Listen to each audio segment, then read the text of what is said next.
A new video game is making a big splash today. It's called Halo 3. There were long lines at stores in New York and Washington State last night as gamers waited for it to go on sale at midnight. And millions of copies of the game were pre-ordered by fans not willing to wait in line. So what is this game? What's the big deal? And why does the success of Halo 3 figure so highly into the success of Microsoft? Here to answer those questions is Hiawatha Bray, technology reporter at the Boston Globe. Welcome. Oh, well, all right, thanks very much. Juliette Kayyem, Homeland Security Chief, is leaving here. She says to me, well, what is Halo 3? And I said, I don't know. Well, so now I'm going to ask you. That's kind of unfortunate, I guess, from Microsoft's point of view, when you consider their whole strategy, because precisely what they are trying to do with Halo 3 is create a game that is going to transcend the traditional limited gaming market. I'm not sure they're going to succeed. I've had a chance to play the game. Actually, I've been playing it since Saturday, since they sent me an advance copy. I'm loving it, I got to tell you that. But on the other hand, I have to say it is, in most respects, your standard action-packed shoot-'em-up game. If you like that sort of thing, you're going to love Halo 3, but it's not clear to me that this game is going to be the kind of game that will appeal to the average person who hasn't been playing these games up to now. Can we just step back here?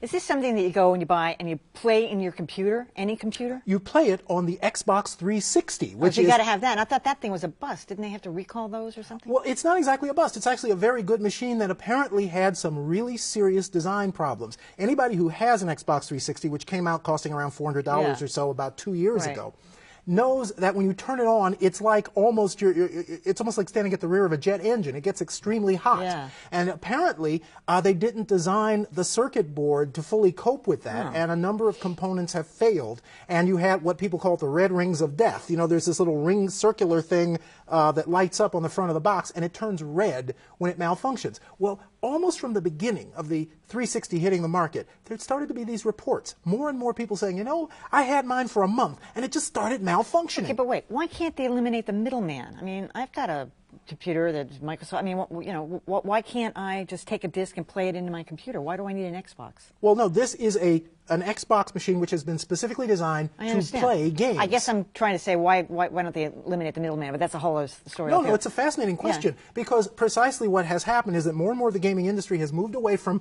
playing games on the desktop computer because people don't want to sit at a desk to play games. Oh, I see. So something you can take with you. Okay. You want to sit in your living room. Yeah, right. You want to play with your friends. You want to turn the living room into a home entertainment center. Yeah, okay. And that is exactly what Microsoft is trying to do with the Xbox 360, and this game is central to that because this is what is known as a franchise game. All right, what appeals to you about it? Because it is, as you said, it's like a rootin' tootin' shootin', right? It's rootin' tootin' shootin' on a grand scale. It's the third part of this epic story about what happens when the human race encounters this bizarre species called the Covenant, which is actually motivated by religious fanaticism.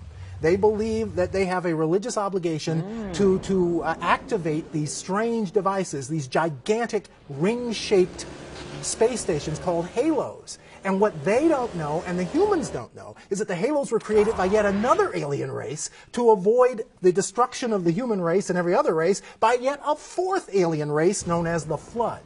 And the Flood starts emerging. There are these parasitic things that attack humans and Covenant alike. And eventually the Covenant and the humans have to gang up to try to destroy the Flood.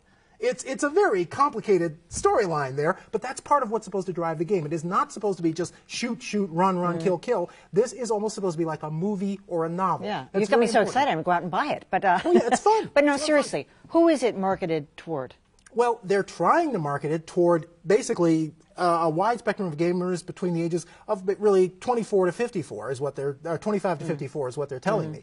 Traditionally, games of this kind are played by young to middle-aged men, and I don't really know what the numbers are about for example, the breakdown of women who play Halo. But this kind of game tends not to be as popular with women, and a lot of people might have trouble with some younger children playing it because it is it's a violent game, although it's not gory violent or anything like that. It's violent in the way the Star Wars movies are violent. Yeah. Now, they're projecting $150 million in the first 24 hours. Are they really hanging their hat on this thing for the year? Oh, absolutely. I mean, whether it does that in the first day, I don't know. But it's crucial because, first of all, Microsoft has told people, they've told all the financial analysts, we expect to make money in the gaming business this year. They need to. They have been in this business now for, what, 6 years? They've lost $7 billion in the games industry. Hardly any other company on earth could Do they even put them in afford. Casinos, by the way? What, Xboxes? Why No, not? why? Yeah. This isn't a gambling You could game. bet on something. Oh, you could, and I'll bet there were people out there who were doing it, but no, that's not what it's for. It's for sitting at home. Just trying thinking creatively here. Not just at home, but also with your friends. Because one of the things that Microsoft has done brilliantly with this,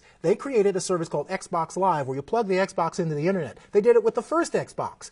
And when they did it, everybody thought that was crazy. Who's going to want to do that? That was the best part of the Xbox experience, because they created a really good online service. You plug this in, and never mind the story we were talking about with the Covenant and the Flood and everything. You don't even have to get involved with that. Instead, you plug this in, you put in a copy of Halo 3, you go online to the internet, and you find anybody else who's got a copy, and you and up to 15 other people you can start playing it online. and just play online and just shoot each other. You can either play the game and follow the story, or you can just go in and just start shooting each other. His enthusiasm is infectious. About We're going to have to go and get this thing. No, All about right. 2 million people are playing older versions online right now. All right, Hiawatha, I got to go. Oh, come on. We haven't even got to Good the good night. stuff Thank yet. you, Hiawatha. Tomorrow night. More We're Halo gonna 3. No, actually, we're going to celebrate our 10 years on the air. Nothing about Halo 3 with a Greater Boston retrospective. A look back at the show's ups and downs. The whole thing was sort of funny because when I first got the call that they were interested in having me come back to Boston from New York to work on this program, I'm thinking, yeah, right, I'm going to come back to Boston, be the producer of some two-bit little public affairs show. And then she says, and we're looking for a dynamic host. And I said, and now you're talking. Okay, that and more tomorrow at 7. I'm Emily Rooney. Good night.